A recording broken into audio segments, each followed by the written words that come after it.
This is Aaron Levine, LG Insurance Agency, hanging out with my friend Santi Rodirguez on another episode of the Who You Work With Matters podcast. Santi is a who that everybody should know that's getting involved in the home flipping business. Santi Rodirguez, FundsnFlips, means he's got the money if you want to do the flip, and he's got the expertise and the experience because you've been flipping houses, I'm going to say 20 years.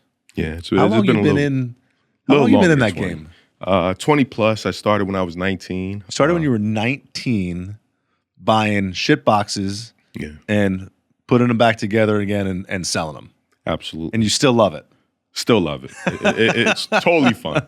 It's fun. Love what I do. Okay. So you're still actively doing that right now? You're still finding properties, rehabbing them, and putting them back on the market again? Absolutely. When I first started, it was totally different. Okay. Like, different market, different place, right? And there's no TV shows about it either. No. My first introduction to the business was Carlton Sheets, right? Okay. So people out there don't even know who that person is. I have no anymore. clue who that is. Yeah. It was an infomercial, buy your first house 100% down, Okay. no money. And I did it. Okay. I bought my condo. I was 19 years old, and I bought this thing 100% financing. 100% financing. Yeah. Today we still try to do that. I talk to people all the time, and we accomplish it sometimes for a lot of individuals, right? So I buy this house and 100% finance. I fix it up. Right. I sell it and make $150,000. Get out of here. At 19. 20 years old. Yeah. I bought it at 19. By the time I sell it, I'm 20. Yeah. Yo, that's at 20 years old, that's real money. Oh, on top of I was already making about 50, 60,000 at work. Right. So you're talking about, I thought I was rich. So the dream was fulfilled. You're like, this is easy. I can just keep doing this over and over again. Yeah. Well, there was learning curves in there, I didn't know that the next steps in there. Like, I thought that every transaction was just going to be a home run. Right. Right? Because that was a home run. 150,000, that was a home run. Right. But I learned. You learn through seasoning. And the marketplace changed through the years. Philosophy changes through the years. I bought a lot of single-family houses at the time. Okay. 19, 20 years old. I'm like, hey, I'm making $200, $300, $400 in rental income. This is great. Right. Hindsight is when the market crashed. Right. And you're only collecting $200, $300, $400 on a house, and people can't pay rent. Right. Well, all the money you have set aside and you have in the bank goes away pretty quickly. And that's where I changed philosophies. Right. Sounds very familiar because I have a friend, Anthony Marin, who's also been on this podcast.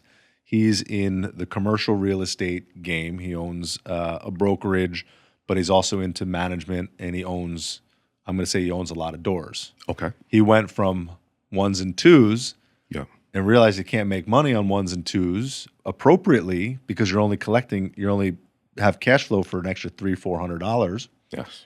He is like, I got to get into tens and more so that it takes 3 doors to pay the mortgage, and then the rest is cash flow and profit.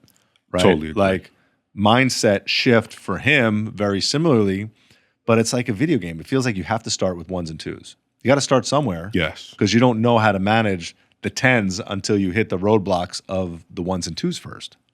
Totally agree. Right. Like, coming out, it was the first house that I did. Right. Was owner occupied.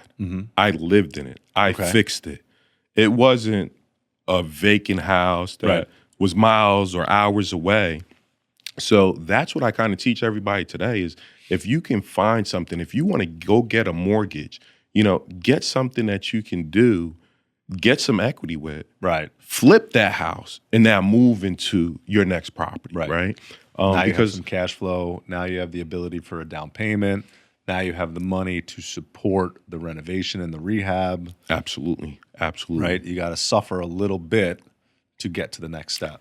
And that's totally what it is. So it's like get your foot in the door. Right. And then grow to the next level. But how can somebody get into the fix and flip market today with how, one, expensive real estate is, Two, how challenging it is to get money in the traditional sense of borrowing money. Yeah. It's still very difficult. Very difficult. Like, I don't know how it is on the private side to borrow money for rehab projects. It's probably easier, but it's still not as easy as it was 15 years ago.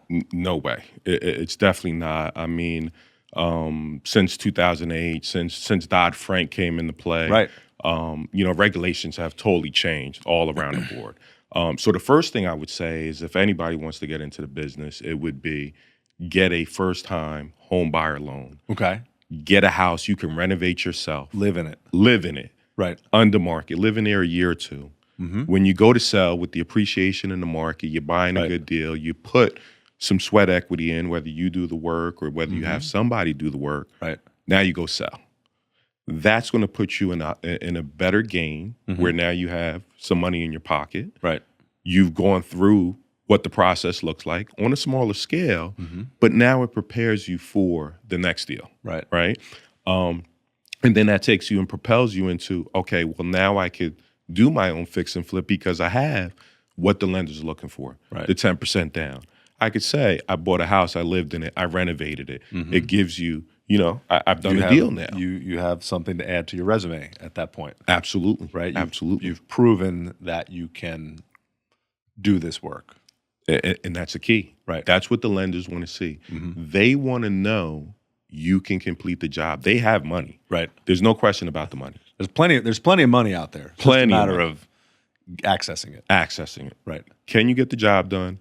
And what do your financials look like? And then it comes down to, people who want to get in, who already are homeowners, and they're like, I'm set where I'm at, but I do want to get into this real estate game. Well, now it's, okay, well, if you got great credit, well, let's look at maybe opening up a business, doing some credit stacking, raising capital. So now you have the ability to look good in front of the bank to say, hey, I have the assets now to put down the 10%. I have money in the bank that's going to carry me through this project. So you establish yourself as a real estate professional. Exactly. And actually build a business around it instead of a hobby. Correct. Right. I love that. Right? I love that. It's taking that hobby, and this is like a page out of Gary Vaynerchuk's book. Yes. Right. Talks about taking your hobby and how do you take your hobby into your next career. Right. You got to start. Totally you got to start somewhere. Yes. You got to start with that single project. So I love the fact that you've got to live in it. I remember 15 years ago when my wife and I were ready to buy our first home. I'm like, why don't we buy a 2-family? We can fix it up. We can live in one side. We can rent the other side, and then we'll be able to sell it. And it was like, hell no. Like, if I did that 15 years ago, and I multiplied where I'm at today. It's crazy where we would have made 3 or 4 moves, right? But the upgrades would have been significant, and the real estate equity that we would have today would be tremendous, phenomenal. Right? So regardless of where the real estate market is today, putting yourself in that position to live a little less luxurious for a period of time over the next 15 years, you're going to be able to multiply and take it to a whole nother level. Like, I love that for young people thinking about this, whether it's a hobby or as a real estate professional, but I think you also got to be really careful. Yes. And don't blame the insurance guy because the insurance premiums are too damn high. Like, if you're about to flip a house for $150,000, don't blame me for the $6,000 homeowner's insurance cost. You can't at all. But I get blamed for everything is what it feels like sometimes, especially because the cost of the builder's risk right now is astronomical. Yeah. Like, we deal in so many different lines of insurance: construction, builder's risk, retail, residential homeowners, coastal properties, apartment buildings, big stuff all over the place. But man, that builder's risk line is really bad in the marketplace right now. And I think it's doubled in the last 5 years. There's projects that we would do for $3,000 that today would be $6,000 or $7,000 to write the same insurance policy. Absolutely. And it's not even the same insurance policy because today's insurance policy has probably 12 more exclusions in it for things that could go wrong if you don't get subcontractor certificates of insurance, if you don't have, hold harmless agreements. Like, there's a lot of requirements on people to make sure we're doing it the right way. because there's so much goddamn fraud in the market, especially when it comes to contractors and certain real estate transactions, like that the insurance companies got burned. And there was so many lawsuits, that cost the insurance companies way too much money that they had no choice. The insurance premiums have to go up because reinsurance costs go up. When you do it right, there's low risk.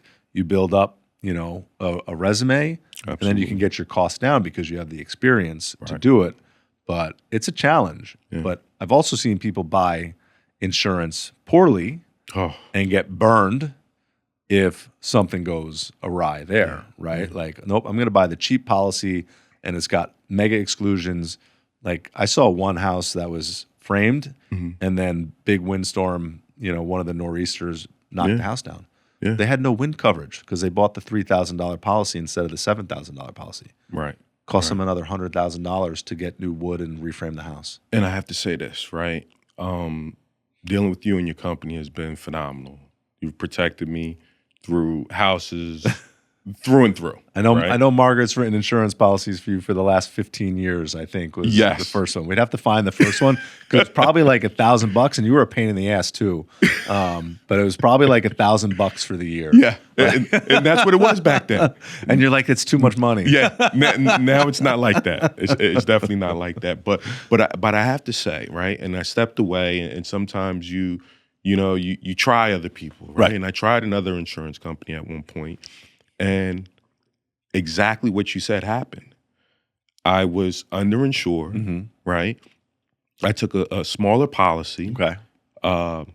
Let's say it was $1,000 for, a house I'm renovating. Right. Pipes bust. Oh, geez. You had no coverage. No coverage. You felt it right now, right? No coverage. So guess what happens? I'm out of pocket. Yeah. But then I'm at fault because had I come to you, right, you would have said, Santi, what are you doing?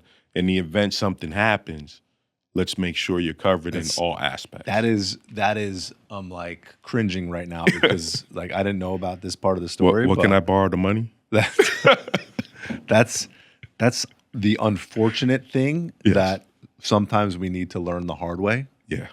Right? Like there's always something cheaper out there. And I tell everybody that I'm working with, there's always going to be something cheaper. Right. Right? I want to provide you what's right because claim time, you want what's right. Yes. Payment time, you want what's cheap, and you can't have both. No, you cannot. You get away with cheap when you don't have an issue. And the insurance is not written to have an issue. The insurance is written just in case there's an accident. And things like that happen. And if Margaret were sitting in the room right now, she'd be smirking.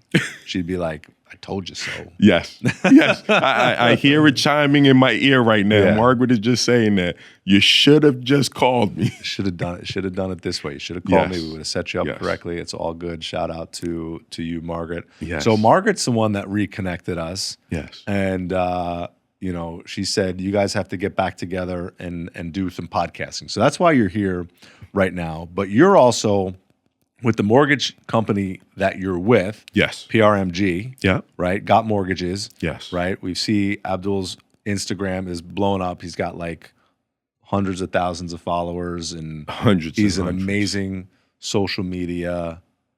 I was going to say animal. He is an animal, but influencer. He's the gorilla. He's the gorilla. So when you look, he's the gorilla. Right. That is his branding. He brands himself that way. Yes. But you're participate and you host podcast yourself. Yes. Right. Yes. So tell me about what you guys talk about on your podcast. Is it educational or is it, what are we going to do when I get invited down? A little bit of both. Okay.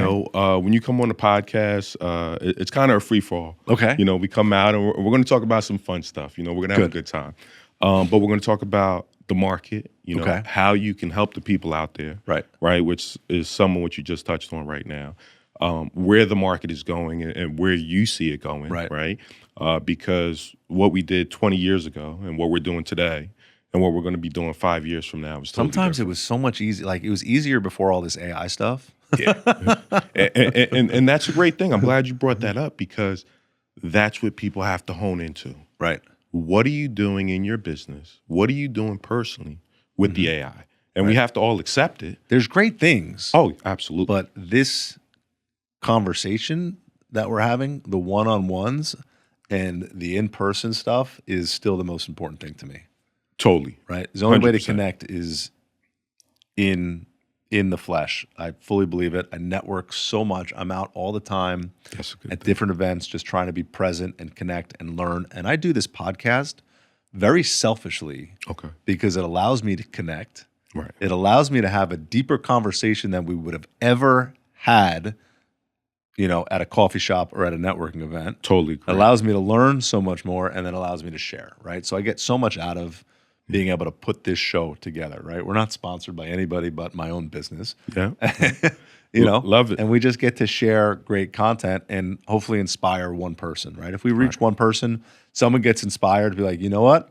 Santi's my guy. I need to go learn from him. Let's get the first deal going. I want to do a flip. Now I'm thinking, I'm like, do I want to do it? I don't think I do. But, like, that's not for me. Dealing with contractors and building schedules is, totally not in my space. But I love the fact that you guys are putting out the same thing. You get to connect and learn and grow on the Got Mortgages podcast at the same time.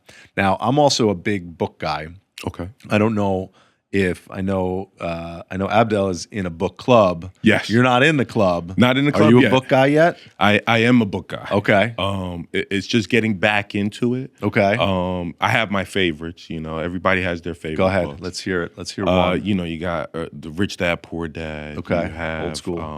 4-Hour Work Week. No such thing. I don't know how he really wrote that book.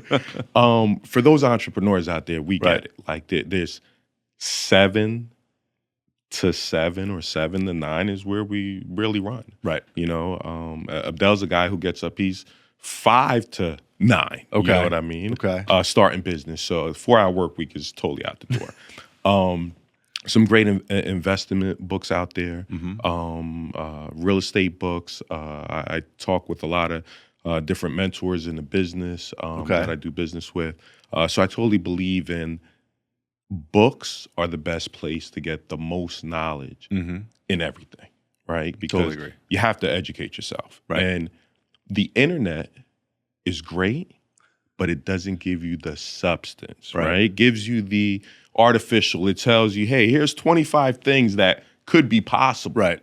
But when you read the book, it gives you that actual, the factual, right? Yep. So I didn't join the book club yet, but now that he's probably going to hear this, Abdel, like he's probably going to say, join the book club. Like join the book club. I see. I'm not part of their Beans Bros and books or something like that.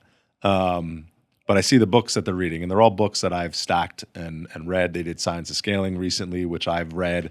And my friend Tom from Wingman Planning, he and I just did a book review. So he and I get together and do podcast book reviews. Wow. Every now and again. I just put a book in my Audible called The Organizational Mind. Okay. The author is fleeting me right now, so I'm not sure who wrote it. Okay. But it's really just about being organized, right? And how to compartmentalize your life and organize your life. Because if you're not organized, we claim that we thrive in chaos. And I say that all the time. I thrive in chaos. Yeah. I thrive by being busy. Right. But by being busy, you need to be organized. And I live by my calendar. Like, I don't know what I'm doing when we're done here until I look at my phone and say, okay, here's what's next. Here's what, if it's not on my calendar, it doesn't exist. That is correct. You're like, oh, we were supposed to meet tomorrow too. I'm like, did you put it on my calendar? No. I'm like, it's never going to happen, right? So I live and die by the calendar. So there's other things in the book. So, I'm looking forward to getting into that one.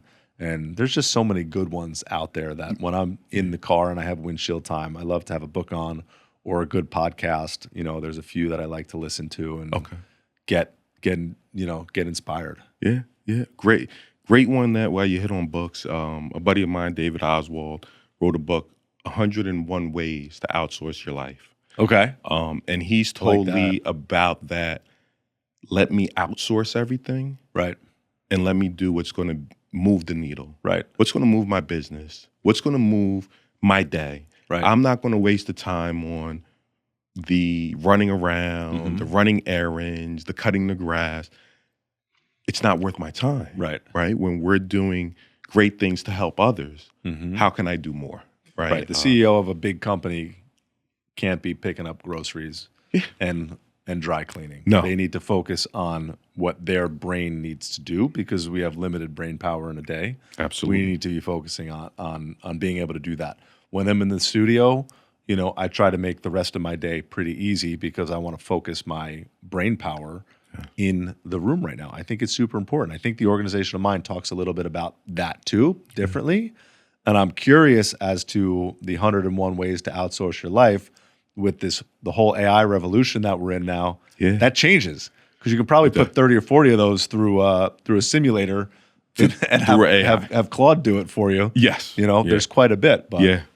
I totally believe in that, but I love it. So that's one that I'll definitely look to pick up soon. Yeah, I think it'll absolutely. be good.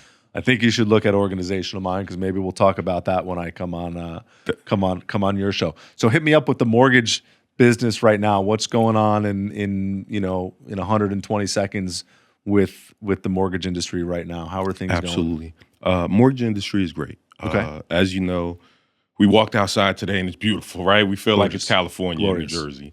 And this is our season. This is our market. We run from end of March, beginning of April, all the way till September. Okay. Everybody's buying. Everybody's refinancing. That's the name of the game. So there's a refinance business right now. There's huge refinance business right now. A lot of people who bought homes, a year and a half ago, 2 years ago, 6.5%, 7.5%, 8% interest rates they're in. They're refinancing in the marketplace right now. Even people who bought maybe a year ago are refinancing right now. I just did a refinance for a client now, 5.875, right, 30-year fixed, right? So we're below that 6% mark now. With the volatility in the market, you have to check in because we could be 5.875 today, right, and now it's 6.25, 6.5 again. That's just what's going on in the world. That's just the world. That's just the world that we live in, right? We're not. There's no more holding out for the 4% mortgage, although I still am because I'm in a 7-year arm at 4.25. So I'm like, you're beautiful. I'm counting my clock. I'm like, watching the clock tick for another couple of years. Then I'm going to be like, we gotta do something. When it comes to that point, and if the market can get where you need to be, right, then you act, right? So I'm in the 7-year. Should rates jump down next year and you're down in that, low 5s, high 4, you take it, right? You don't play, you don't gamble at that point, right? You don't say, hey, if it gets down to 4.25 or 4.5, right? You don't do that. But if it gets down to that point, then you grab in and you lock in, right? And then there's things that you could do. You could do buy downs, right? If right now, like I said, 5.875, if you wanted to kind of come in and buy it down and get your interest rate there. You said you've already been into it for a number of years. You could look at doing a 15-year. 15 years, you're usually about 0.5% different than where a 30-year is, right? So these are all common questions we get in the business of why should I refinance? When should I refinance? Right. A lot of people have, the kids going out to school. They've tremendous equity since they bought the house. I mean, even people a year ago already have 10, 20, 30, $50,000 equity in the house. Right. So with the appreciation that we see in New Jersey, that's where people take advantage.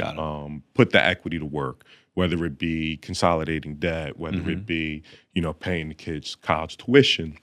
That's kind of something huge that I see with how much, college costs. I have one son at Townsend. I'm paying for him to go to school. I have another one at Boston College. He's on a free ride. Football player. It's great. Did you buy them houses so they can rent it out to their friends and the roommates pay the mortgages? I'm actually doing that in Boston. So we're working on that right now for 2 angles, right?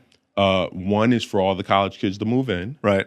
And another is for us to have a place to go when we go up to Boston to see the football game. Okay. So, yeah. I love it. Double whammy. Love it. That's so good. Listen, Santi, this was a great conversation. I'm pumped to be able to continue it on the Got Mortgages podcast. Stay tuned for the part 2 for Santi and Aaron. And I really appreciate you coming down to the studio today. This was great. Listen, I loved it. I had a tremendous time. I can't wait till you come. We do part 2 and we dive in. This was great. And just looking to do more business and educate more people. That's great. I love it. See you soon. See you soon.